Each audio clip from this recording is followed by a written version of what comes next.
Ready? Welcome to the show that is called, What About This Idea? Yeah. What about this idea? Why does it feel like it's been so long since we recorded a show? It has been so long. Is The that last because show that someone we took a recorded vacation? was the end of our last season. Oh.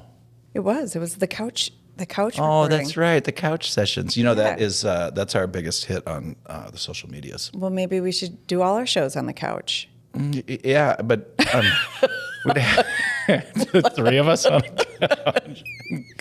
The cuddle show. It's like when you go to a bar with four people and you sit at the bar and eat. Yeah, and you're And like, then hey, you're like, Steve. there's like the two end people never interact. Yeah. They don't know each other. I think we'd probably we'd get like one show in and then we'd lose our ability to get new guests. Like, I'm not going on that damn couch. Did you see what they're doing now? Those people are weird. Oh, I think I gotta get my camera just. There I am. Oh. Hi, me. Oh my God. Here we go. Oh, Here yeah. we Oh, go. Well, I'm super happy to be back in the studio. I am too. And we have a guest. Oh, I was gonna point out my widow's peak. No, I'm not even going to. I've already tried to get you to All fix right, that. I can't fix it. I'm just gonna get it cut off. It's time. Speaking of, look at that handsome head of hair. I know. That's what I'm saying. Here we go. He's all trimmed up and ready to go. Yeah. Our friend, Victor Thompson. Thank you for coming today into this chaos. Yes, thank you for inviting me. It's lovely chaos. It's fun chaos. It is fun chaos. Yeah. We have a great time with the show. Hi, Victor. Hello. Nice to meet you. How are you, Sam? Good. How are you? I'm good. Yeah. Now, I And the know, widow's Victor. peak is really not that. I know. It is, well, it's weird. I don't mind having it. I just feel like it looks like I've got a comb over or something. Like I'm trying to hide it. My hair's at a weird length right now or something. I should just get it. But that could be you, right? You could say, hey, This is me. yeah. I mean, I have I want to started. look like I have a comb over without actually having one. Oh, maybe the comb overs are coming back. coming Or you back. could keep growing it and be an Einstein thing. I could do that. We could get some I have it- dippity-doo and put it in your hair and what? Dippity do. Yeah. Wow, you're bringing it way back. I have embraced this Brillo cream. What did they call it in Brother, Where Art Thou? His Hair favorite, grease? his favorite hair grease was like, Isn't that what they call he it? only had it. No, he only had one brand that he liked. Oh. It was like, I'll think of it before maybe won't. Maybe just We'll see. all of you will have to fill in the Come blank. to you I'll tell you what, whoever comments the correct answer in the YouTube comments gets a free gift from Juliet. Yeah, a free piece of merch. How about that? It's going to be crappy. No, it's going to be great. It's going to be like a notebook that says like, you're the best. You're the on best. We front of it. love you. Yeah. Thanks for So being our I'm just number one kidding. She'll get you fan. something nice. She's fancy. I am. I love to give gifts. Yes. do. Yeah. Yep. Do. Victor, you get your face in that microphone. My face in the microphone. You can pull it. You can pull it toward you a little bit. There you go. Yeah. Kinds of stuff with it. Yeah. I like it. I can have fun with it. Okay. Yeah. I just Yeah. take There it you wherever go. I go. Okay. Yep. Exactly. It's yours. So, what are you doing here? That's a really good question. I have no idea. I know Victor a little better than you. Yeah. Yeah. So I can tee up a little bit, or should we love to just hear it. have him introduce yourself? Your choice. Oh. You're in the dark. I suppose I could just ask. I know we got just a brief chance to meet each other at the beginning, but like if you had to describe, I hate the elevator pitch thing. It always makes me crazy when people who are like in power, they're like, tell me what you're doing in 13 seconds. And if you don't hook me, What's your I'm out. 30-second pitch? Like, I've got 13 seconds? Like, Jesus. No, I need a little more time. It's complicated. Especially you, because you are. I like word the big, wizard. long story, yeah. You like to weave a good story. If you were to describe what it is that you do in a relatively quick way, not 13 seconds, not on an elevator, just like, what is it you do? Just on an elevator. long I actually elevator. teach entrepreneurs about elevator pitches. So, it's kind of like I work with first generation entrepreneurs to live in their legacy that they're leaving. Oh, I love legacy. I love the word. I love I've done a lot of thinking about it over the years. And that's not really what I do, but that's what I say I That's do. what you end up But I doing. like that. Yeah. You know, that's funny. I love the way you've done that. And I can tell that you're experienced that way because he's telling you what he does, not how he does it. Right, like the toolbox. Is that the issue I oftentimes have? that's the way we introduce ourselves, by the toolbox. This is what I do. These are all the how things, and people are trying to decipher the impact. I right? think that's a mistake I make. Yeah, I think a lot of people do because Yeah. you're Well, how used do to- you introduce yourself? Yeah. Oh, Jesus, I never know. I'm 100% an entrepreneur, and I love working on problems or solving issues or whatever. And then I have multiple businesses that all kind of center around community and getting voices out there and stuff. They're all sort of in that world, but they're different. And that That's told pretty me good. nothing about It's what you very, do. But like, okay, nothing, yeah, yeah. no. So it told you. But you have multiple businesses. And, you know, to be totally honest, so do I. And I don't actually, and that doesn't do justice totally. But, Right. you know, we were talking about perfection, imperfection, right? Yes, I really want to get into It's that. an with you, too. imperfection, right? I'm constantly revising how I introduce myself. Good. Yeah. I get it. You said first generation entrepreneurs. I want to know what that means. It's people who have never had an example of being an entrepreneur before, or you feel like you haven't. I mean, I'll be honest. I'm technically a second generation entrepreneur. Maybe, I don't know. Maybe I'm even a third generation. Probably I have longer. no idea. Yeah. However, I know both my mom and my dad had businesses. So, Right. but I didn't feel like I knew how to start a business. So, Well, we have this show about entrepreneurship, and I think feeling like you don't know how to start a business, I think it's a rare person that you will meet who understands that they're an entrepreneur before they become an entrepreneur. You know what I mean? That is true. Is that? Yeah, I think it's a hard title to own, right? Because, you know, it's like, no, you know, I'm just trying out this business sort of thing. You know, I just like doing this thing. I've got a little bit, just a little business.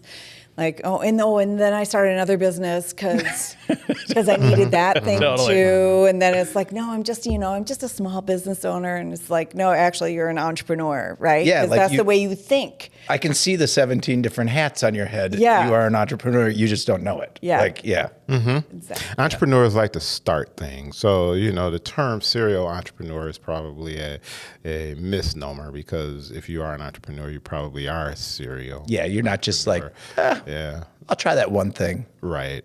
Otherwise, you're just someone who has a great idea and you wants to start a business. So you're a small business owner. But I mean, I Yep. think those things there are components of those that are very much the same. Yep. And then there are components which are very different because if you're like me, it's like you start something and then you're ready to go start something else. So, you know, you're right, you know, you're off to like, hey, like, what's Gee. new? What's good? What I don't know Yeah. anyone like that. Do you think that the ADHD is a common trait in entrepreneurs? Probably. Yeah, probably. Yeah. Where did you grow up?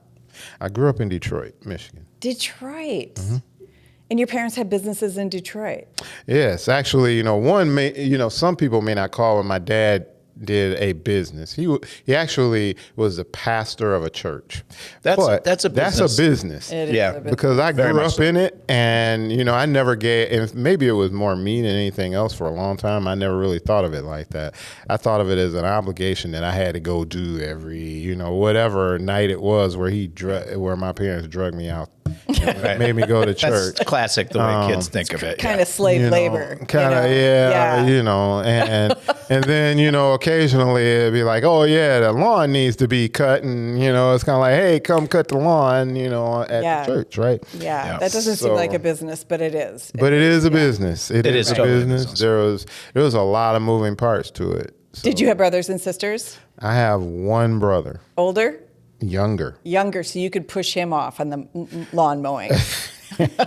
You know, it Older didn't brothers. work quite that way Yeah, all the right. time. You know, my Was it brother just actually grew a lot taller than me, and that Was it just the like, two of you? It was just two of us. Yeah, plus the youngest boy kind of gets babied by mom. That's true. They do. That's true. Yeah, well, he was 6'4". Okay. So he was a lot taller than me. I wanted his height so I could play basketball. Yeah. But, you know, that We always want what the other has, don't we? that was my own little petty jealousy or whatever. Yeah. So what brought you to Minneapolis? Love or money? Neither. No, it was It's a solid question, though. It was money. It was money. It was money. I actually was. It was So I took a detour. I went from Detroit to Ann Arbor, Michigan, where I went to undergrad, and then I went to Rochester, New York, and I went and got my MBA. And then while I was out there, this company called General Mills, or should I be mentioning companies? Oh yeah, Why they're not? future They sponsors. should, they for should really be a sure. future sponsor. Future sponsor, Yes. yeah. Oh, yeah. Well, they actually had me do an internship, and then 3M had me do an internship, and then I was kind of like, why am I always going to Why am I the intern? Minneapolis? Right. Oh, yeah. You know, it's kind of like, what is that? You know, only thing I knew about Minneapolis at the time was some like crazy little dude named Prince.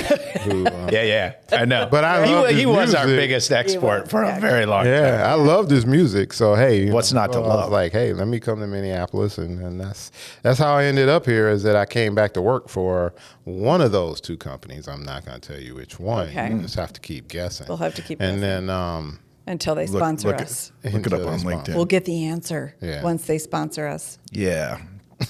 I think that's not an uncommon sort of feeling about Minneapolis. It's funny to me because you mentioned Ann Arbor. Detroit's a big city. I would say we're not on the same level as Detroit as far as city-wise, but we're not that far from it. What do you mean?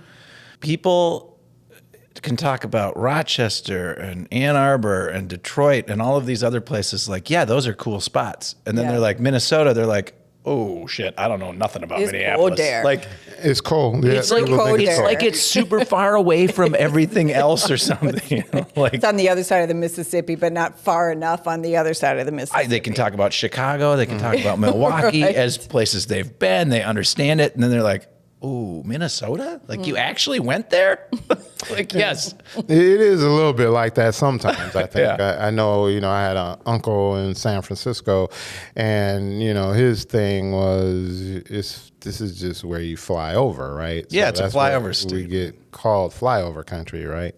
So, I don't know. I mean, it was a nice little city with a lot of up and coming things going on, and like I said, Prince was here, and Yeah. I got connected to Prince like early on in my time in you? Minneapolis. Yeah, Love so it. therefore it was kind of like, hey, I'll keep hanging out here because Yeah. every time I'm around Prince, good things happen. It seems. What do you mean you got connected to him? So I started playing basketball when I was here, like at the gym, and one of the guys that played basketball, he and I became good friends. He just happened to be not the bodyguard for Prince, but the house sitter for Prince. Okay. Okay. So all when right. Prince left to go out of town, he house sat. So he and I would hang out, and then he would always tell me, "Hey, Prince is throwing this little party. It's like nobody. It's a private party, but I can get you in." Yep. How could you say no to that? You can't say A guy I Cannot say- graduated. No, I no, don't of care course what not. trip you have planned. You're So I was canceling it. at Paisley Park before Paisley Park was even open. Right. It's So it was super kinda cool. Yeah.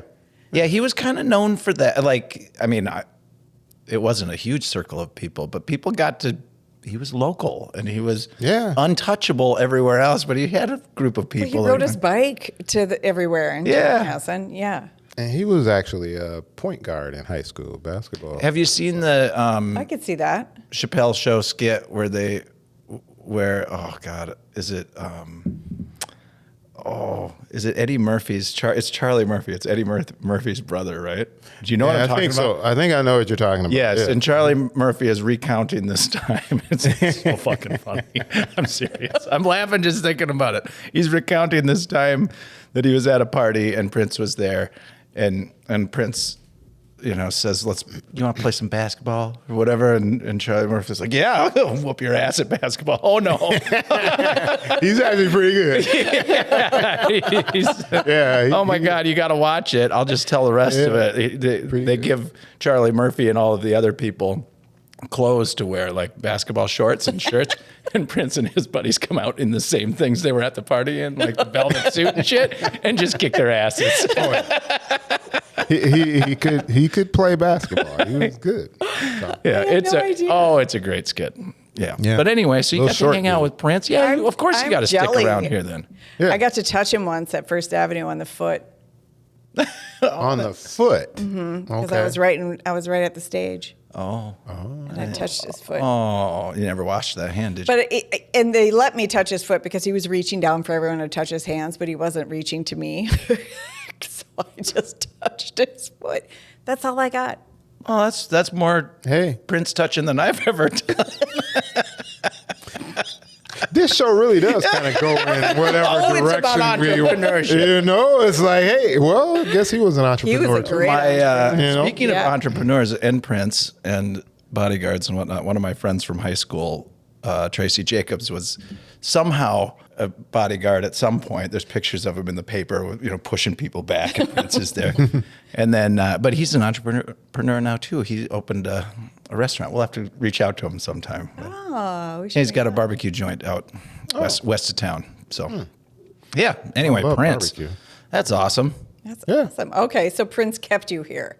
You came for a job, and then money you were like, and this place love is it. cool. Yeah, well, actually, the money probably kept me here, but yeah.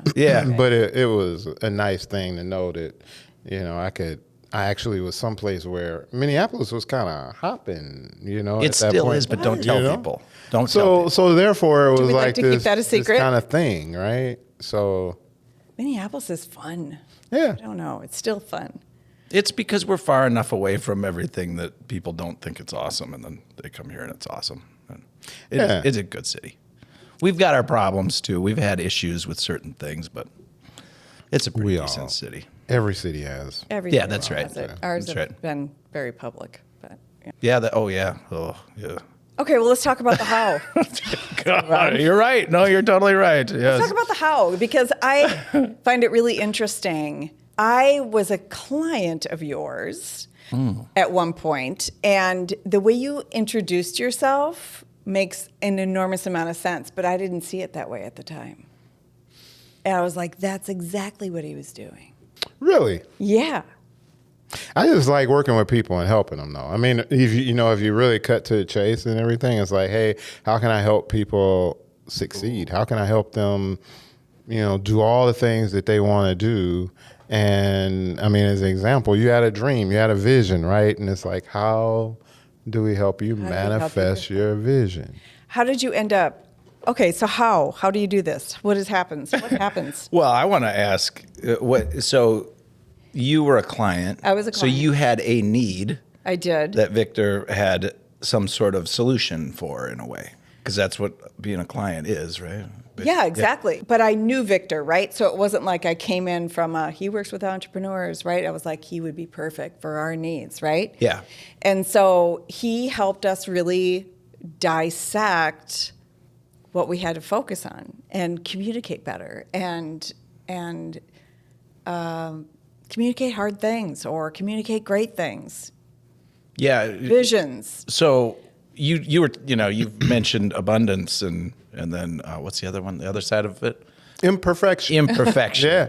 Yeah. Yeah. This has been an ongoing topic, I would say, for Juliet and I in a certain way, and some other people, because the idea of abundance is, the concept itself and the whole language around what people mean when they say abundance gets a little murky, I would say, for some people. So do you want to describe that for me a little bit? Sure. I mean, for me, what it means is that with others, I can do more, right? Mm-hmm. So that there's an infinite amount of resources that we can tap into, but we typically can't do it by ourselves. We right? absolutely cannot. Right? Yeah. So that whole saying 1 + 1 = 3 or whatever, I mean, it really is a multiplying effect. Yeah. So the more good people you have around, the more you can create more, and then you don't have to worry about who's about to grab the last piece of pie,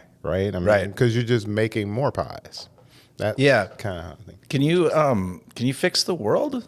for us, please? Because what the H is going on out there that people Yeah, I have can't no live in idea, that. but I do think that a lot of it is just the basic drive for us to continue to be busy, right? Before we started, Juliet, you talked about doing this bike ride where when you're on the bike, I didn't even think about this before. When you're on a bike, even if you're biking with people, you can't really talk to them because you're on a bike, right? And so and you can't be on the phone. You can't be like You're just in your head the whole time. Oh yeah. For some people, maybe that's not the best place. However, what you could find out is that it gives you this opportunity just to kind of chill and be who you. Yeah. Did you think about a lot of things when you were biking? Or I really came out of that bike trip like chill, like refreshed. because I was super present, and it's almost like forced presence in a sense. I mean, you're biking down the Danube in Austria. It's like not hard to grab your attention and be in the present moment. Yep. And I'm biking, so there's physical exertion there. You can't just ignore. You have to. There is a small amount of technique of the pedals and steering. So it is a whole, like if I were designing a system of learning presence, forced presence. Biking might be a really good one, especially where we were. We were like, okay, all right, camping. I would do paddling. Okay, paddling. It's true. But if you're in a canoe with somebody else, you're chatting away. Nope.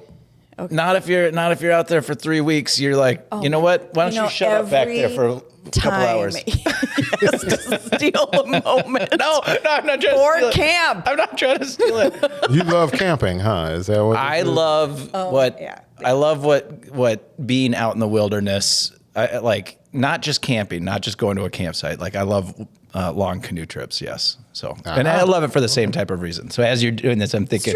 It's true. But I don't often, even though I live kind of rurally in Wisconsin, and, I have my city cabin here. Yeah. But I don't take enough time to really just like listen to the birds or just be present and not be in my head, because I'm in my head all the time. I want to say something, but I don't want to get in trouble. I don't want to call you out, but you have way too much on your plate. Yeah, and you don't give any of it up. So much, right? Yeah, you do it all, and you just sit there and you take it, and you keep scrambling up that stuff on your plate and eating it. You got to take a little break every now and again. It's true though. Okay. It's true though. Yeah. I do have like, if we're going to do an intervention here, I'm wondering, is that what we're doing? So actually, this is. You're wondering why we called you Victor, here. I'm so glad you came in so we could right. do this intervention. Yeah. No, it's not a bad thing. I have a distinct level of impatience as well, right? So and that I can if someone can't do it for me in the next few days, it's just I need it done, right? So I'm just going to do it. Yeah, I heard on some other show that I forget what I was listening to, but anyway, we give up on people right before they actually master the thing that we want them to do. Like that impatience screws you and them in a certain way, because you give someone a task, you try and teach them how to do this thing. They're trying their level best to get good at it. And you lose your patience and take them off right at the moment where they're like, oh, if they just would have had a few more days or a few more hours or whatever, they might have gotten it. And then you don't have to do it anymore. So yeah, I that resonated with me when I heard that. Am I impatient with you? No, you and I are relatively evenly matched as far as our egos and our output. Like I'll do all the shit too. Like I just keep doing stuff. I can't stop working. You really scare me. I'm working all the time. You look like you're on something. Yeah. But, no, that's part of the entrepreneurship part of us. I think is that we're very good business partners, best business partner ever. But yeah, I mean, I think there's a tendency to take on everything and try and do everything all at once. Yeah. It's true. We've been better at that. We've got some assistants Yeah, it's now. been really nice. And so it's been smart. And you said, Victor, You add a person, and now it's more than just that's 3. right. It's like It's 6. It's like 6. That's And right. it's amazing what I can do when I'm not doing all that little bullshit. You I know, feel it it's too. amazing what I come up with. Like this week, you have been on fuego. On fuego. That's not the way they say it, but that's cool. Oh, how do you say El it? Fuego. En fuego. And fuego. Yes, I believe. I said that like I was so confident. And now I'm like, oh God, is it? I don't know. I Anyway, think it's El Fuego, but Who okay. cares? Because I think You it's know what about I fire, mean. right? But anyway, who cares? Yeah, you're right. Let's go. yeah, but so do you help people recognize how they can find ways to, so the abundance thing, I think what people struggle with, like I know that Paige, I'll say hi, Paige, when you tell someone who doesn't have the financial resources right now that they need, when you tell them all you have to do is live in this abundance mindset, they're like, screw off, like I don't have abundance. What are you talking about? But then you explained it to me that you have to think about the abundance. You have to like not think about the lack of abundance, but start. Exactly. Yes. So it's not like just because you did that, all of a sudden you have the stuff you need. It's that you're putting your mind into it. It's the mindset. Yeah.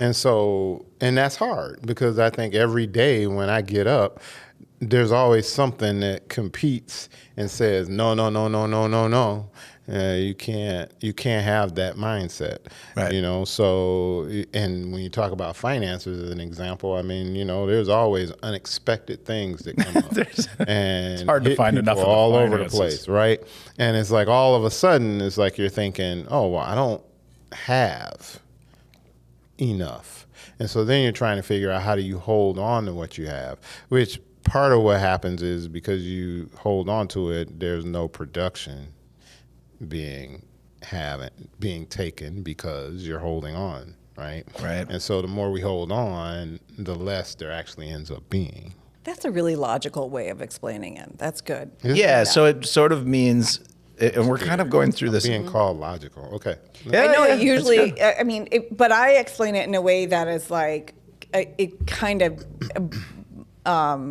borders woo-woo, right? Like a little woo-woo. a little woo-woo. So the Yeah. way he said that appeals to the logical people. Yes, which I helps feel me like in a you little just, way. it's your brain though. It's like the more you think about lack, the more you see lack because you're thinking about lack. If the more you think about abundance, the more you see abundance. Right? Woo-woo.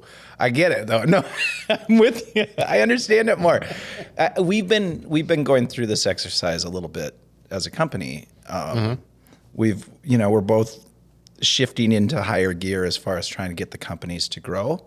And there's a certain part of that where in that process, it requires that you just sort of trust that the future is going to be okay. And you take the step, whether you have everything in the right place or not, it doesn't matter. We're going to make it work. We're going to do this thing and get it working. So I think that instead of holding on, is, Because there's inaction, right? And I mean, I think that's what we struggle with. And that's where the imperfection piece comes, is because when we sit there and we try and be perfect, then we never take the action step, right? Yeah, you were talking about starting a podcast that you've probably been thinking about for years, right? I've been thinking, I've been thinking about it for at least a year and a half. And I haven't executed on it, and that's partially because of that, which was the same thing when I started posting on Instagram. So someone else I was coaching, who actually is a marketing genius, I would say, does a lot of work for a lot of companies, helping them post, do their branding, especially on social media. And she said, just go do something.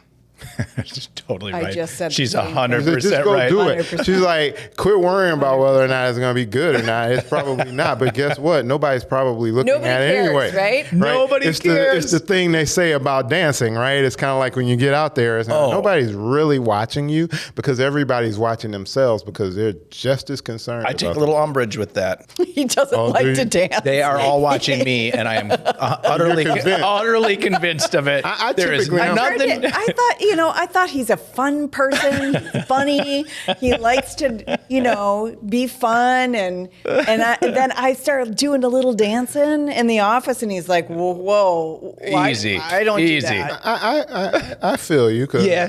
my wife does that all the time. She Yeah. starts breaking out dancing and she looks at me like, oh, yeah, You don't dance either. I don't do it. No, I can't. It's like I need to. I think I probably do it secretly in the shower. And Yeah. Oh, I'm a great dancer alone. When I'm all by myself, I can't clap to a rhythm either. But anyway, no, I get you. It was a good analogy. I just had to throw that out there because the dancing thing. Woo, man. So it is hard, though. You're right, though. It's hard that abundance thing.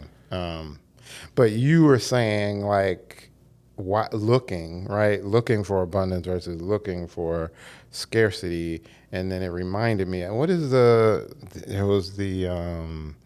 bike racer? Lance Armstrong? Yeah, Lance Armstrong. No, like the only bike racer. The only bike racer, yeah. But I knew, she came up with it. Since Yeah. She was talking about bike riding. Yeah. And I remember a quote where he talked about, he's like, when you really want to make progress at Tour de France, you don't look at the obstacles, you look at the road that you're navigating on, right? Because when you watch where you're going, that's when you are focused and you succeed. But when you look at the obstacles, you run into them. So Yeah. kind of you looked right by those obstacles. Yeah, I know. Well, And put the blood transfusion things Yes. behind walls. yes, that part of Lance Armstrong we don't want to think don't about, talk right? But he was a great biker, right? He was And an excellent I biker. think that. He may not have won every single year if he had. Yeah, but I mean, most likely, most of the rest of them were doing it too. It's all okay. I'm not going to I defend don't Lance know. Armstrong. It's funny how things like that can just completely collapse people's. They derail you. Yeah. And then people think that, why are you like quoting that guy? Yeah, Yeah, because well, despite we're all human. We have our problems, right? Despite his problems, he said some pretty profound stuff, and he did some things. He did some things. He did amazing. I'm not trying to defend that guy though either. Yeah, but that was not good. What he did. No, it was not good what he did. No. No, I know it's so weird. Not good. Okay, so where are There's we so at? much not good stuff in the news. I don't these want you days, to cut me off because I'm going to start another subject. let me look. And every time I do, he goes, "No, wait, save it Oh, for shit. the Sheesh. second half." Second half it's time. It's time for the second We got to take a break. I should have known because Hey. it's It's about a Well, that went fast. doesn't it though? Yeah. We're gonna get you and anyone else who really everybody who's started a podcast with me. And you don't have to start it with me, but everyone who's started one has said the same thing. I've been thinking about this for a couple of years, and now that they're doing it, once that first couple times. that barrier's been broken through, they're so excited by it, and it doesn't have to grow huge for it to be important. For things. So yeah, Exactly. I love that. It's like you train to get your voice out, right? Like you just do it. Yeah, you get Just out there do and it. just start talking. Yeah. And how you going to run a marathon? You start running a just little. start running. Yeah. I suppose if you were to take that a little further, I should probably just get out on the dance floor and dance. You should just really start to boogie. Yeah. The Andelin's the only one who can get me to do it. My daughter. Well, My 8-year-old. If Yeah. she says dance, Dad, I'm like, Usually, I will dance. Usually kids can do that. Yep. Doesn't matter. till she gets older. And then she'll be like, Dad, do not dance with me. Right. They don't want you. Stop moving. Stop moving. Oh my God. You are so incredibly embarrassing. Stop it. All right. We haven't really dove into Victor's background. Like I'm curious what got him first in his profession.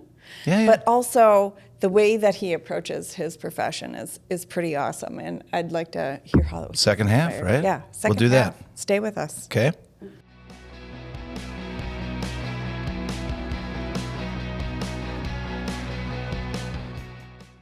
And we're back. We had a great little You chit just chat. did such a good job with the second half start. You took on a different voice. Your face looked different all of a sudden. All right. So Victor, before the break, Juliet had some thoughts about kind of understanding your background, your history. Here's what I gotta say. I'll just do it because why not, right? I don't know just what met you're gonna you. do. You do it. I just met you. No, I like reading people. You know, I spend a lot of time meeting people and kind of have to be able to read their personality. You got a real chill kind of let me help you figure shit out sort of vibe to you.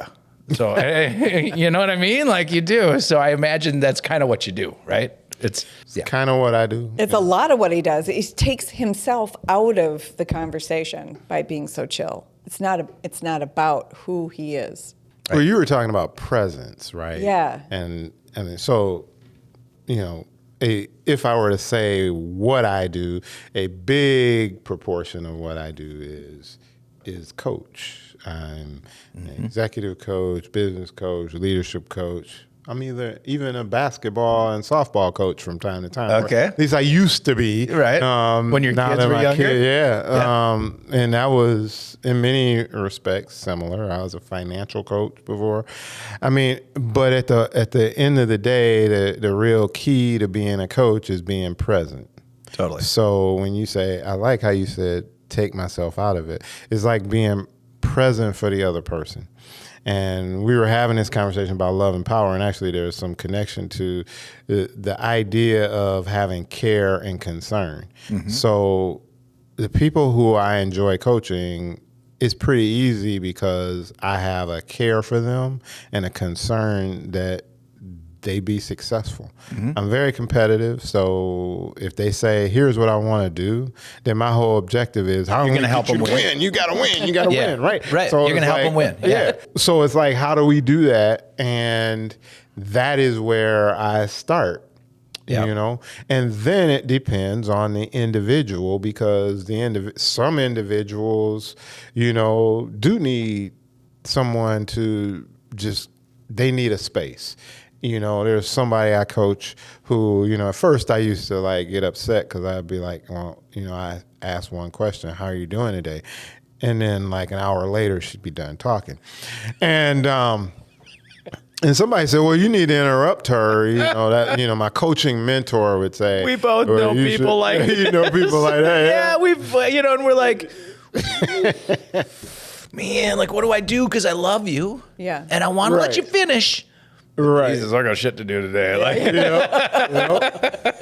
And, you know, my coaching mentor would say, well, you need to like, you know, you need to interrupt, you need to do things like that. And certainly there are times when that made sense. yeah. But there was one time when I just kind of let her go because she needed to get a whole lot out. And that's being absolutely chill. But then That's super chill. That's- But you recognize that was beneficial for her in the moment, in the moment, yeah. right? You and that's a nice quality too, because sometimes people do, like they just need a sounding board. No one else is listening to them. They just need someone who will actually listen and absorb the thing.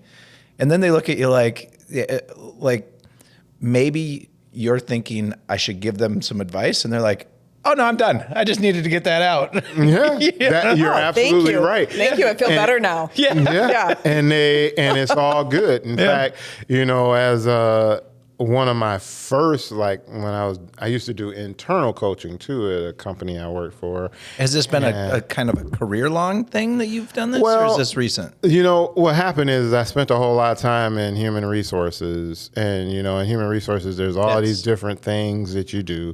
And then I figured out that really the only thing I like doing is the piece around helping leaders be successful. And so then I cut out all the other stuff, the recruiting. No, I know you All the do boring recruiting, crap. but she's really good at the recruiting. Oh, she's great at it. You know, and I can recruit if I have to. You know, I occasionally I take HR consulting contracts, and can I recruit? Sure, I can recruit. Can I, help you with compliance? Can I do all those things? Absolutely. But where my passion is. Yeah, you'd rather be in the other space. Help you win. And to help you win in two ways, because I would say I'm a coach and a consultant, because there are differences. Coaches really operate from this idea that, hey, I know for a fact that you have the answer inside of you, and I'm just trying to help you get it out. Okay. So I get that. My analogy that I used oftentimes is, hey, Sam, we're gonna go down in that basement that you've been avoiding to go down in. Oh, the figurative mental basement. The mental basement. Yeah, where I'm dancing. Yeah, where you're dancing. Yeah. And the crying at the key same time. thing is that I do not carry the flashlight. You do. Sure. So I have to let you shine the flashlight where you want to shine it. Now, I might ask you a question. Why did you shine the flashlight over there? What are you looking at? Sure, you got my back, but you're not. Right. But you're not guiding it. I'm not guiding it. As a consultant, though, it's kind of like, man, I'm scared to go in the basement, right? Okay, give me the flashlight. Let's go down here and let's figure out what needs to happen, right? Yeah. And then I'm taking control in those situations. And They're asking you to take lead. Asking me to take lead, and it makes sense for me to take lead. Yeah. So if I walk into an organization, it's one thing to facilitate a strategy, session, and I mean, because we kind of did a little bit of that, I can't early wait on. to unpack some of this stuff, because you are nailing a whole bunch of things that sort of tick me off about the strategy, coaching world, but you're doing a great job of explaining it, so I really appreciate it. Yeah, I mean, sure, I can help facilitate it, but the ultimate goal behind building a strategy is to execute. So, Is it? oh, it should be. Or is it to get paid for doing strategy? Because there's a lot of people out do there. Strategy, yeah. Yeah, I mean, and that's fine. You know what I'm getting at. But part of what I've struggled with is exactly that, is because I always say it's strategy plus execution. Because if I actually help you design a strategy, I really am not going to be satisfied unless I know that you implemented that strategy. Right. And that you were successful and that you got what you were looking for out of it. Because if I come back a year later and you're still doing the same old stuff, right? It's like, then you're going to say to me, it didn't work. Well, it didn't work because you didn't do it, right? You didn't execute, The right? doing of it. Right? So I'd much rather hang out with you and say, how do we get you to do it, right? So either I help you do it by creating accountability, and that's what coaching does, right? We create accountability things to measure. That's the coaching side of it. That's the coaching side. Consulting it's like, okay, you don't really want to do this? Okay, I'll do it. Yeah. Or I'll bring somebody in who can do it, and we'll get it done for you, right? Yeah. You have to realize, though, if I come in and do it, it's not being done in your vision. And so something that's really, really important. All businesses need a vision. Sure. Yep. And the only person who really knows the vision is the person who first had it.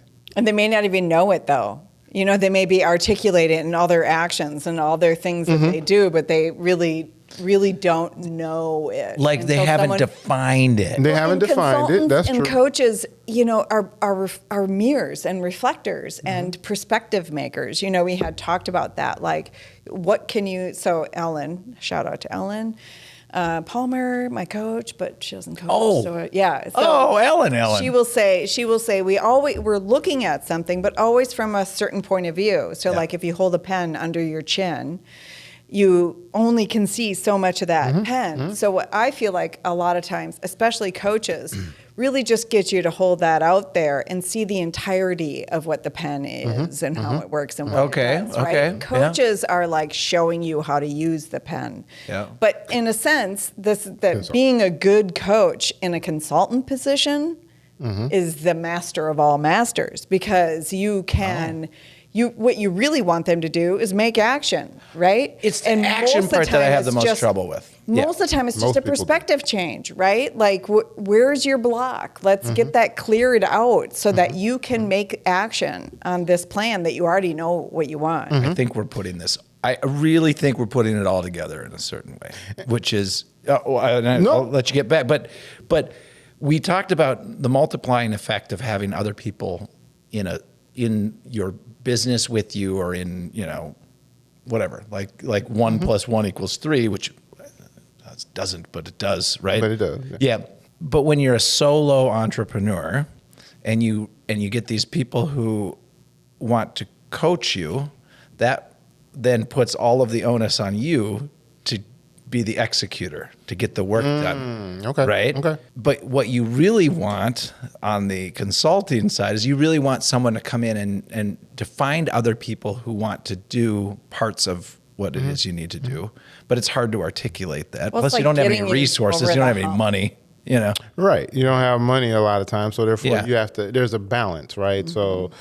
Time is actually the most valuable resource. we It have, is. right? And I always struggle with this myself because we always think about it like, oh, okay, well, yeah, it's just time, right?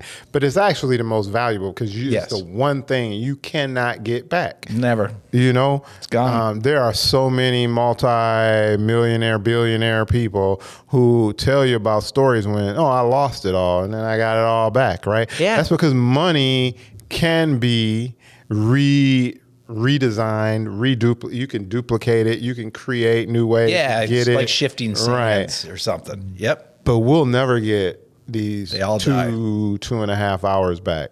They're gone. Don't you wish maybe you could? Part of me. No, I'm teasing.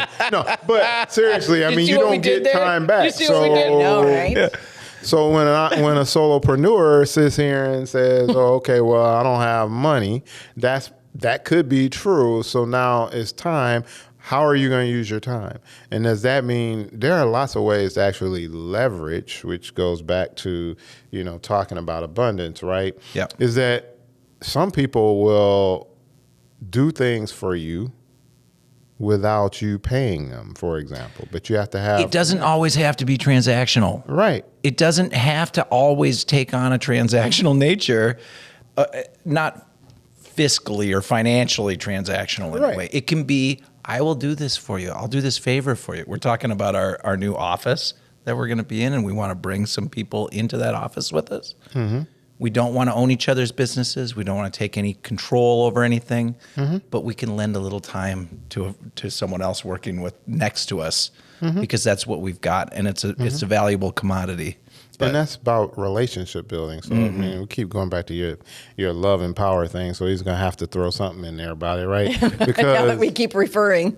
I use this hashtag a lot, hashtag lead with love, because not only it's a reminder to leaders that if I actually show care and concern and I love the people who I'm actually leading, Yep. that they will then in exchange be willing to do a lot more. Right, they're willing to be 'Cause they're engaged, loved. right? But it's also a reminder that we should, as people, always lead with love, right? So if I Wouldn't that be lead nice? with actually trying to get to know you and trying to understand you, then a lot of hate is based off of fear. That's what I've understood. Totally. So fear and ignorance, Yep. and fear comes from ignorance, actually. And Yep. so therefore, if you think about it like Close that, cousins, for sure. when I don't know you, I see you and I like every thought I had about what someone like you is comes into play, right? And this is what happens. We see someone, we have an image from our past, we had an experience, and that person looks like somebody who, we can't trust. So therefore, we don't trust them. Right. Right. Not knowing that person at all. Not knowing anything This is a about that person. completely different human right? being over here. It is. But I've got these preconceived notions You about know? who you are, and I don't know if I can even talk to you. You're right, and it's We do it funny all the time. because I do an entrepreneur class for this organization. Shout out to Neighborhood Development Center, Okay. NDC. And they work with people who want to start their own business, who have started their own business. They live either in an opportunity zone or they want to start a business in an opportunity zone. And it's interesting because it's really fulfilling to help people like write a business plan and figure out how am I going to actually start Take those business. first steps. Yeah.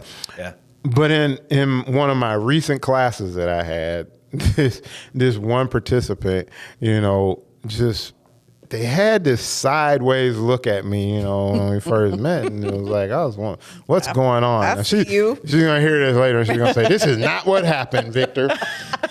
This is your perspective. This is your perspective." But it was kind of like she finally said to me, "It's like, well, you kind of reminded me of somebody who I don't like." Oh, that's a powerful good thing. I trusted you. Yeah. Right? To like give it a chance. yeah. Yeah. To see what would happen because I totally changed, and I started learning. Right, which is I think is important for all of us is that sometimes we just have to give people a chance. Yeah, I mean, if you came in here and your name was Chad, I'd be like, well, fuck. Another Chad. Is there a chance? You've had some bad experiences. With Oh, I just don't know if I could even talk to you. I won't tell you about my friend named Chad. I'm just kidding. I picked that name out and I was wondering. Yeah, no, that's a made up thing. Yeah. But I know what that's like. We get those things in our head like everybody I've met, because you had a bad experience when you were 17 with someone named Chad, then you're like, I hate all Chads forever. It's you can't true. help it. How do you bring that to the surface? I mean, how do you in the moment Love. How and it is love. It's love is presence, and love is like what? Why would I be thinking about this him? Like, how do you get yourself to the point of saying, this is not the Chad I hate and loathe. This is the Chad. This is a different person. This is a brand new Chad, and I have an opportunity to rediscover. Yeah, well, That was kind of woo-woo. that is- Are you yeah, okay with that? I mean, No, I'm totally okay with it. Okay, good. yeah, now we're picking on Chad, whoever that is. It's I don't even know. I will have to make sure my friend Chad actually listens to this. So Yeah, I Chad. would be like, hey, we kept talking about you even though you weren't. yeah. No, don't tell him. Don't tell him we were talking about him. Just say, hey, I was on this podcast. We're gonna have to have Chad on. And then you'll know if he listened to it or not, right? He'll be Well, like, he'd yeah, I actually be an listened. You were interesting really person good, for you to Victor. And have he's on. like, you did not listen, Chad. We're bringing Chad on. Yeah, Come you on, might have Chad. to bring Chad Let's on. get Chad on. He's I already he like actually is Chad. an entrepreneur. If He you has like his Chad, own I like Chad. financial- Chad's up next. He's a financial guru. I love it. He's like, Oh, I like got financial lots of- gurus. Yes. I think of this, and I've gotten myself into a lot of trouble with this over the years. Oh, God. When I meet people, I assume the best of them.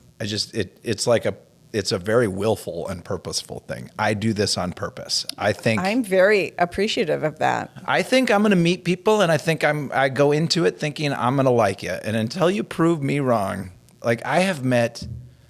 Okay, so there's like around 7.5 billion people on the planet or something, and I've met 5,000 of them, 10,000 of them. Like I don't know all of the people on the planet. I don't know most of them, right?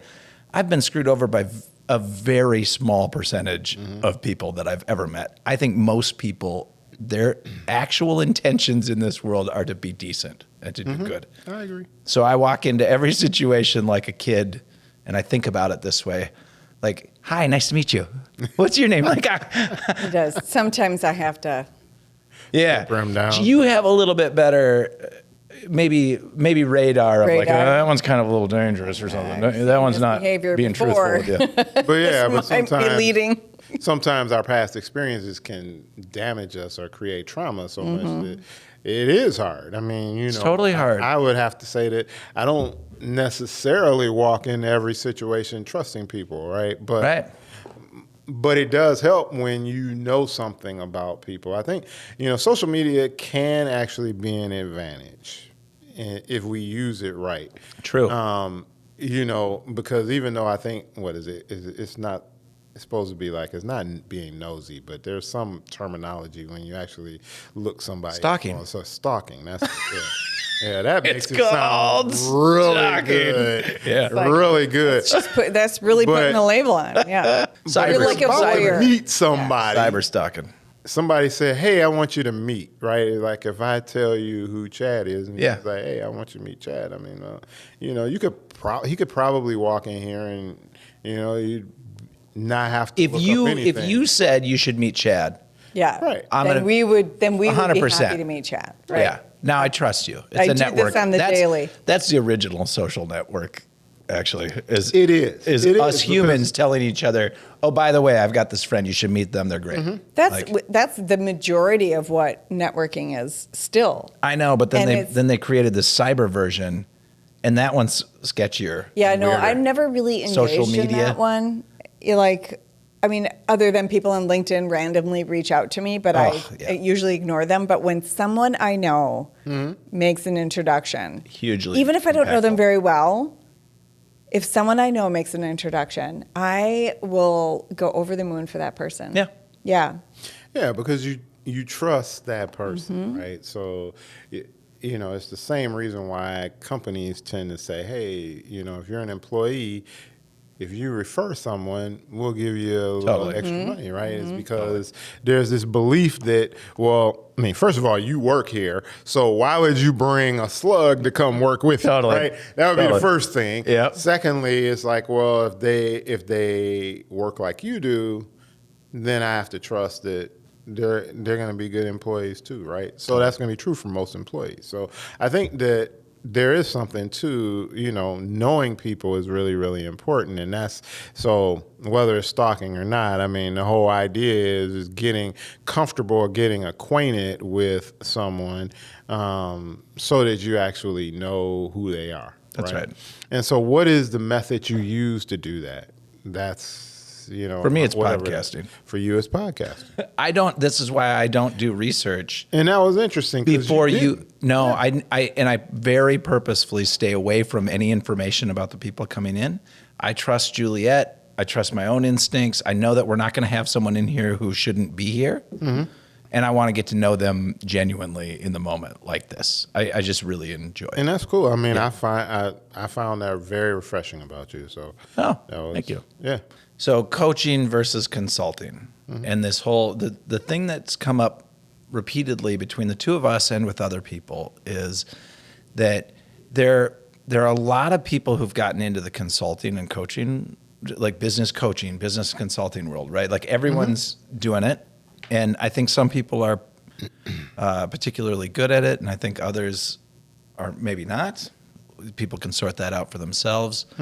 But when it comes to marketing, especially, we get this a lot, where people, every time you speak to someone generally in marketing and you say, I'd like to do some better marketing for my thing, they say, well, let's do some consulting on that first, and we'll get you a plan, right? And then when it comes time to execute, there's not necessarily a direct path to executing that plan. And then it's maybe left up to you, and you don't know how to do the things that they're even talking about. It's kind of this high level thing. It's the same as what we were talking about before. Like, you don't leave an executable plan because you know that they don't have the resources They can't to be do able it. to do that. And So the consulting side of what you're doing is where you're taking more of a role in the actual doing of the thing after you have you've taken your assessment of the situation and you say, okay, I'll help you. I'm doing this. Yeah. And I think something key, and this is where because I'm married the two things of being a coach and a consultant, is that I'm also coaching you to understand that you can do more than you think you can, but there's also a pace you want to go at, right? Yeah. So if you are a solopreneur, you don't have the resources, well, why would I actually write a plan? Why would we put together a plan that you can't execute? You can't possibly get it done doesn't even anyway. make any sense. Yeah. Right? So whether it takes you 5 days or 5 years to get your business up and off the ground, there are different ways to do it. As an example, with that entrepreneur class that I teach, or whatever, facilitate, I don't know what you want to call it. One of the things that I ask each and every one of them is, okay, so when do you ideally want this to happen? And then we go through a process in the beginning that says, well, are you ready? where are you at in your readiness journey in Yep. order for you to be able to do this? And that's more than just finances. There's lots of things. There's so involved many in it. things involved. I mean, if you're a single mom and you got kids at home, where are you going to find 20 hours a day to actually like work on your business? You're not, right? You're going to be lucky to find 20 minutes. So you need to be smart about it. But there are examples. There are examples I can, refer to. Somebody I know who actually used to work on their plan. They got up an hour early every day. Yep. And they spent an hour working on their business before they went to work, and then they worked all day, but they used their creative juices right away in the morning. All it cost them was they had to go to sleep 1 hour early Right. every night, right? So you know what? Maybe don't watch the last episode from the Netflix series that you've been binging, right? So, Every hardcore entrepreneur I know, you gotta they binge. can't. They don't. They do, but they do not consume No. too much. Like they're constantly working on stuff. Everyone else is maybe watching a series or a TV show, and you talk to most of the business owning hardcore entrepreneurs, and they're like, "Oh, I haven't seen that one yet," or "I haven't seen that one Or yet." no, this is more what I hear is like they'll start it, they'll Yeah. see 2 episodes, Yeah. and then they'll be Yeah, like, like- I don't have time to commit Yeah, to this. yeah, I just right? don't And have then the go back, time. and then they'll hear about another series. Yeah. You know what I do? Is like, to be honest, I mean, my wife and I, we'll start something on we do it on Saturday because first of all, we have date night on Saturday. Yeah. But then you come back home and you start watching a Netflix series, and then you're watching until you both are exhausted and pass out, And, Yeah. And then the next Saturday, you just, okay, where were we at with that? Oh, okay. Then you just, 14 and a half so minutes then you're in. always doing it. You kind of know what to expect, blah, Yeah. blah, blah. But I mean, quite honestly, it's one of these things where I work well with noise because I have four daughters, and growing up, there's always I don't know noise. what you're saying. Right? I don't know what you're talking about. So the TV in the background is background, right? So I'm a big sports person, right? Yeah. Well, the game can be on, but I'm not really watching it until you hear the announcer actually, the tone of their voice pops up. And then it's like, oh, okay, what did I Something miss? serious But it's happened. great because now all you got to do is hit the little button and go back. It goes back 15 seconds and then you can watch it. Yeah. Oh It's my like, gosh, okay, you and my good. husband, It's like- he's like a walking chaos situation. He's got to have a TV on that has the sound on, a TV on that doesn't have sound on. I don't do all that. And then he's got some music also going on, and most of the time it's a radio station. So the majority of what he's listening to are commercials.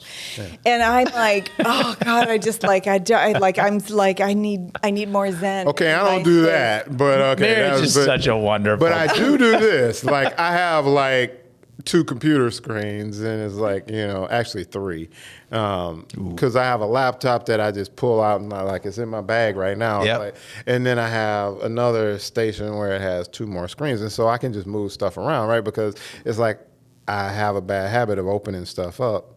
This is the entrepreneur part, Yep. right? Open up a window, and it's this is going to be really interesting. So I'm going to save that. Then I'm going to open another tab. Yep, and I'm open another my tab, God. and another tab, and then you know what happens? All of a sudden they're You're like, I was the supposed to sit. Microsoft reboot thing, and all the tabs are gone. So it's okay, well, starting afresh. we'll start fresh. Or someone, for God's sake, sees all the tabs that you have open, and there's lots of people that gives enormous anxiety to. They're like, Nothing worse. "What do you than have all the- those tabs open?" I'm like, yeah, I need all those. I had a coaching client that saw that, and it really destroyed everything. It was oh my gosh. Well, get an They Apple laugh. because if it does need to reboot, it'll pull It'll up what it pull was back last up. there. Yeah, the Google problem tests. is that but I have started cleaning up periodically now. It's I really I do this thing Saturday morning. It's okay, what can I toss? Good. Right? Whether it's physical environment or virtual, right? It's what can I toss? And I start doing that now. So it's it's very helpful because it makes you feel so much better. Even if you Yeah. haven't done anything. So, how does your wife deal with all of that? Well, she's on. When did you meet your wife? Did you meet her here in Minneapolis? I did, actually. Did Prince introduce you to her? No, Prince did okay. not. I was I'm kind of imagining she can Solid- solid- dance. She actually can. She can dance. Solid question. She can dance, yes. But no, I played a lot of not fast pitch, softball when I first came to Minneapolis, Okay. And I played on all these different teams because there's a single guy. This is really a good, if you got any like inkling to play a little softball, you then go play for all these different bars and restaurants. Okay. I see where you're going with this. And you know what happens is after you come back, I from think the I game, know. they want you to come back, and then they give you free Celebrate food. you. They You got give some French fries, you got some chicken you wings. got open bar for a while. You got all this stuff, right? Years. And you're bringing on. Part of it is because you also bring your fans. Of course. Yeah. So like your family, your friends, all that stuff, and they come, and so they're like making money because it's like you guys are out there. That's a fair game on it. transaction in a transactional world. That's a fair one. Yeah. So I mean, We'll give you some you free remember wings. Champs, right? Champs. Oh, yeah. That was one of the teams I used to play for. Champs. Where was I shouldn't have that? said In St. that. Paul? Champs had multiple locations. Yeah, Champs is a chain. Champions was a place on yeah. Lake Street. I think I'm thinking of Joe. Champs is defunct now, so I don't have to say it. Oh, Okay. yeah. Not a I think sponsor in the future. Maybe that's why I brought them up as like a fan. There might still be one in Richfield. I feel like there's still a Champs in Richfield. Yeah, there might still. I know where you're That talking. might have been the original one too. Yeah, so. right there. But by I have the no hub. idea. Yeah. But anyway, she played softball also. I see where it's going. And so I played both on men's teams and co-ed teams. The co-ed one paid off. And one of the men's teams, there was one of the guys I played with, his wife was just determined to hook you up To with set you someone. up. Yeah, I know that where this is leading. Yeah. So, she had me come to one of her women's games, and she's like, "Hey, Vic, who you?" Oh, this isn't obvious at all, but would you like to meet my Oh, friend? you just happened to be here, and so does she. Looking Yeah. good. And I was like, the one in left field, that one. Yeah. My husband and I did solidify a relationship over softball. Now, I am an okay softball player. Like, I can catch and throw and run, but I found that I couldn't hit the ball with a bat, which seems like an That is important unnecessary, issue. yeah. And I was really pissed off at myself because I'm competitive, maybe not as competitive as you, Victor, but I'm competitive. Yeah. And I thought, why am I such a badass at everything else? And then later in life, I figured out that I'm left eye dominant and right-handed. Oh. And I should have been batting the other way. Oh. So are you going to go So you pick should it have up? batted left-handed. Absolutely not. Okay. Yeah. No. Yeah. But I now I know. Now I know. That's a real thing. Yeah.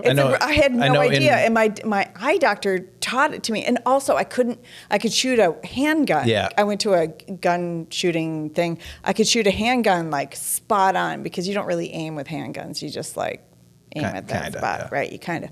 But a shotgun, I could not because So, I kept looking in out of the riflery- wrong eye. Yeah, in riflery, because I had this career once where I worked with these kids and they did this thing. Anyway, but yeah, if you are, it's rare that you're right hand dominant, left eye dominant, or vice versa. But when it happens, you have to do things completely differently than most people do it. Yeah, I had no Yeah. idea, and it was late in my really so my interesting. eye doctor figured it out because she was going to give me one contact, so it didn't affect my short vision. I'm sure a lot of people out there have the same thing. You just wear one eye contact, and she's like, "Well, which is your dominant eye?" And I'm like, "Do people know that? I don't know. What's my dominant eye? I'm right-handed. Must be my right eye." And she goes, "Usually." And then she rolls up a piece of paper and hands it to me and says, hold this up to your eye and look through it." Yeah. And I did it. And which my left point eye. moves? Yeah. And Yeah. she said, whatever eye you put it up to is Yeah. your dominant eye. Yeah. Yeah. Yeah. I remember that test now. Yeah. I remember that. Oh yeah, that too. Yes, you can figure it out by if you look through both eyes, right, and then you close one, the object moves. Whichever one is the one where it doesn't move, is your Oh, I have is your contacts dominant in. eye. It doesn't. Mine I is have still right. contacts in. Yeah. This is super entrepreneurial. Oh yeah. yeah. Sorry. Ooh, man. No, I mean, Okay. Well, you last asked me. words. Let's do our. Whoa, we got a whole segment we got to get through. That's what I'm saying. Okay, let's do this. Ready? That's what I'm saying. Okay. So, and what about this idea? We always come up and we put our guests on the spot for Real quickly. Yeah. what their idea is. What's a big idea that? It's your big idea. that it doesn't even have to be a good one. It doesn't have to be something that will work. But you're floating around with something in there that's. I'm floating around with something. You think so? Yeah.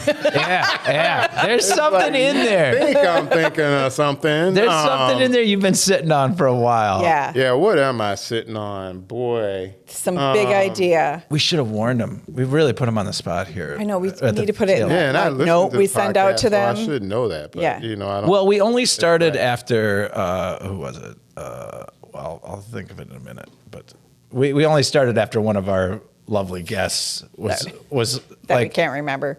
I Yeah. can remember. I just can't in the moment. I never do names in the moment. But it was like, why aren't you going to ask me about my idea? Because it's what about this idea is the Yeah, name of the that's the show, name of the show. right? And we're So like, she came going ready to tell us her Kelsey idea. Sharp. And we're like, this is brilliant. We're going to use this. Kelsey Sharp. It was Kelsey. Yep. But anyway, yes. Yeah. Like, oh, yeah, we should be asking people. And I'm trying to give you a little time to think, right? Yeah. This is the whole. Yeah, but I've been you have a big listening to idea you, this so week? You were listening. No, I think I've shared with you my big idea, which is I hate co-working spaces right now. I think co-working spaces are not, they're like, come and sit next to people that you're not really working with, you're not collaborating with, but you sit next to them and You're then you co-officing. you're co-officing. You you feel like you're in an office with other people, but none of you have any. Like maybe you make some friends, maybe you do something, and I'm sure the social part of it's fine. And I don't hate them. I just don't like them very much, the co-working spaces. But I think what we're thinking of and the idea that we kind of had this week was, I don't like to take credit for things. It is yours. It was your idea. Is more of a small collaborative office where maybe you've got 6 entrepreneurs. They're all working on different things. But like you were saying earlier, time is valuable. I'm really good at writing. I can sit down. You tell me something that you need, and I'll just sit and write. And 15 minutes later, I've got the little story written out for you or whatever, right? Or someone in the group is good at finance, or Yeah. someone in the group has a podcast studio, or Yeah, so you someone in the turn group to is one of great at us. marketing. That's right. Or someone in the group is, and so you co-office, like Yeah. really co-work together, where you're It's not like working on the same co-parenting. business, Right. but You you have have different you have this team to talk to. Yeah. And in fact, even though you're not working for the same business, you have like a weekly or bi-weekly meeting where you all get together and you talk about Yeah. business stuff, but you don't actually control my thing. You're not gonna believe me, but I actually had this similar idea. It was called Change. I called it Change Makers Collaborative. Oh, I do believe you. And I actually even had a group of entrepreneurs where we would meet. We didn't get to the point of, hey, we have a space. Yep. Somehow it didn't have enough energy. Maybe it was too early. But that was one of the ideas. But now, like, as I think about, okay, how can I help, first generation entrepreneurs live in their legacy? Part of that is like there's all these different things that they need. And so I don't have a physical office, but the idea of creating a virtual team of different resources makes sense. But if you could put everyone together, that 1 + 1 + 1 + 1, like how many ever, equals. I mean, 20. Juliet knows so many amazing people. I know. Yeah, a I bunch noticed of great that pretty much all the guests tend to be hers, but Not all of them. so maybe the only ones I listen to, I don't know, but I'm just teasing. No, it's good. It's good. I have largely let her book the guests for this show. It's totally true. I've brought in a few too, but I think we've been on such a good track with the show that I don't really feel like I need to fix anything. It's not broken, No, actually, I mean, I think there's value in being able to bring in all these different people, right? I mean, because if your idea makes a lot of sense. I mean, and you're about to, is that public? I think we're knowledge? going to do Move it. Space. Oh yeah, we're definitely doing We're it. going to space, do so it. then I think you we do have to it, brand right? it. We're going to brand it, and then It'll we're going be to under- invite people to apply to be a part of it. We're gonna be, Yeah, because that was important. Yeah. When I was thinking about this with somebody, is that you couldn't just say anybody could be a part of this. They literally needed to go through this process, and we decided that as you get invited, like if you got invited in, then all of us are involved in deciding if Sam gets invited in, right? Oh, it has to be that way. You know. put the wrong person in that setting, you have to curate this, because if you put the wrong person in that It's setting, just it like throws building the a whole board, offing. really. Like, a board of directors, really. And board of directors, a lot of times you have a finance person, you have an environmental person. Not enough board of directors have tech people, but that needs to be on there. Or fantastic retained executive search Yeah, exactly. folks. Right?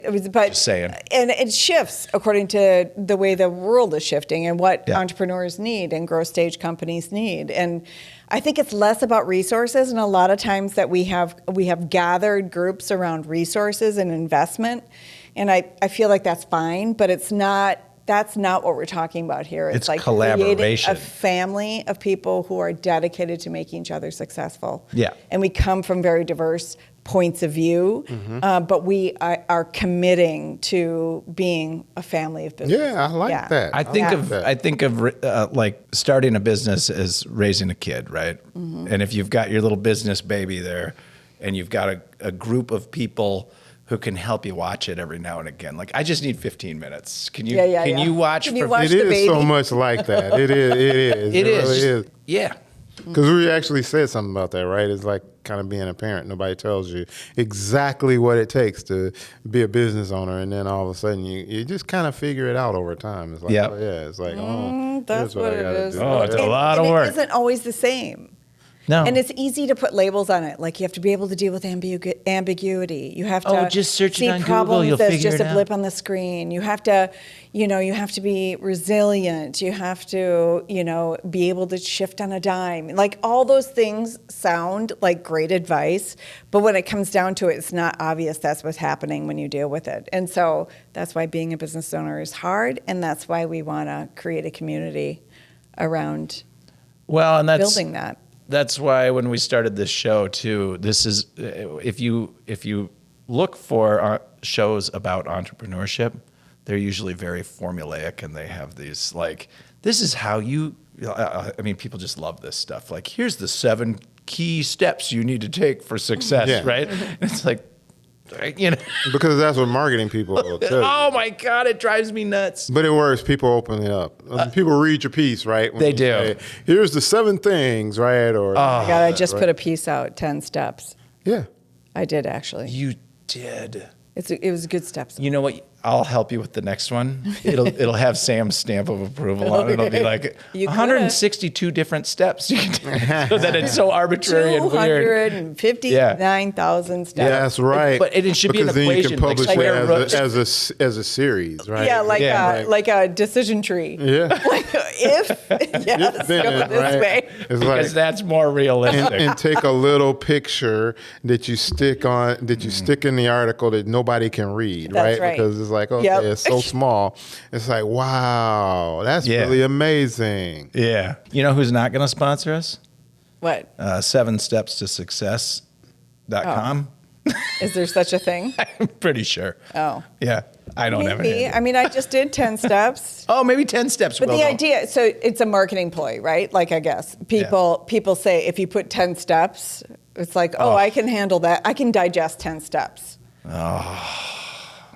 Yeah, people. I mean, typically do it in sets of some. I know. 3s, 5s, whatever. The real advice comes in conversations like this. The real advice comes when you're hanging out with people who have been through the same type of thing. Like, if you read the book about how to parent, that's a great building block, maybe, right? But actually parenting, You learn Right. from your friends. Yeah. Because learn from the every people around you. child is different. That's right. So it's like, and same is true of every business, right? Even if it's the same business, it looks Exactly. different. So It's a new day. It's new people. idea. All right. We've given you the time. You did give me time. There was something that a long time ago that I had Yeah. around financing that I thought was that I thought is a no-brainer, but maybe it is more complicated than that. But people who are looking to, get financing for something and they having trouble, like you were talking about, like financially getting credit or something like that, but they are great employees, right? Yep. What if the employer were to were the one to take out the car loan for the employee, and then the employee through their paycheck, it comes out as an automatic payroll deduction out of their paycheck. Ooh, right? I can totally get what you're saying. Actually, then the company gets loyalty from a very good employee. Now, this doesn't. I mean, you don't give it to an employee who you don't really You don't trust. I mean, you don't trust, but employees who you do trust, having a way for them to access things that they might not have been able to access, right? And I actually believe now this.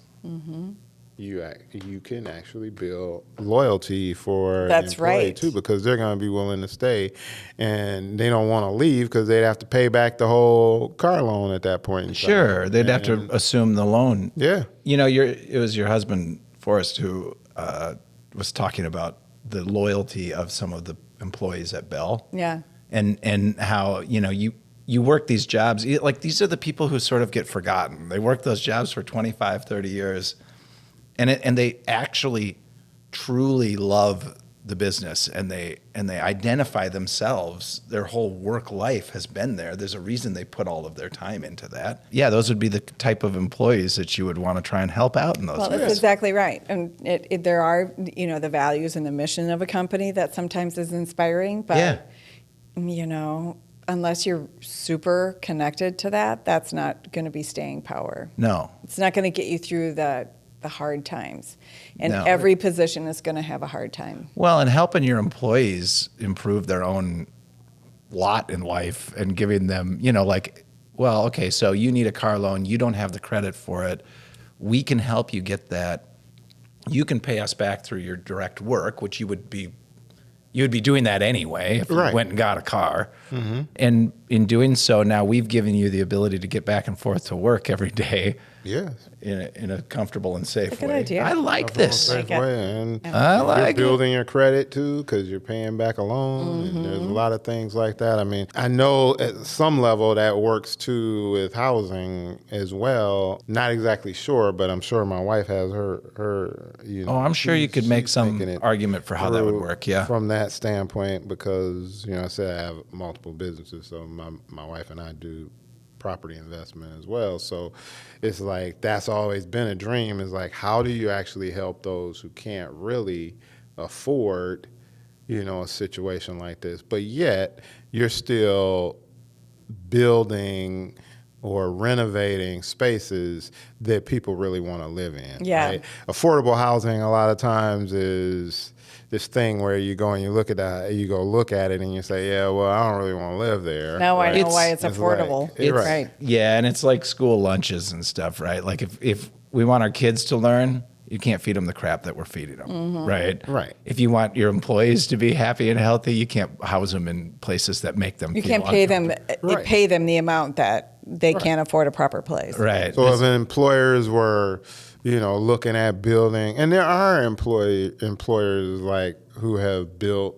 communities, and I think it's been successful. So I mean, it's like if you think about how do you actually, turn that around and also help I like it. employees, but gain a little more financial stability and stuff like that. I like it. Yeah. It too. could be, more of a program than an actual. Yeah, it's not a business. Yeah, it's not necessarily its own business, but it's kind But of it's like a a big program idea. that you put out Exactly. there. It is a big idea, and it could be brought into the modern age where it would I mean, Especially that's this you are trying to generation. fix the world. You are, damn it. No. A little bit. Yeah, a little bit. I mean, but aren't we all kind of? I hope so. Well, Yeah. I hopefully. mean, you certainly are with like the way in which you like, hey, I want like everybody to like really trust people and like know that there's something that everybody's trying to do. They're not trying to like do bad, right? I don't think most people are. Most people don't, you know, and we just have to help people sometimes, you know, translate their actions. And that's be you, a the little more coach. consistent. That would be, that's one of the things that coaches do. That's you, the coach. I love it. All right. All right, Victor. Okay. What do we do? killed it. We killed it. What do we do? We'll link to show in the show notes. We'll link to your business, all of that stuff, so people can find you. We have to put the hashtag, AJ, Hashtag lead with love. Oh, absolutely. Yes. lead with love. Lead with love. I All love right. it. Thanks a ton for coming in. This was really fun. This was. I agree. Good. Thanks. Victor. All right, get your show off the ground. I will. That's right. Okay. We're here for you, right. too. Yeah. We'll All help. right. All right. Bye. Bye.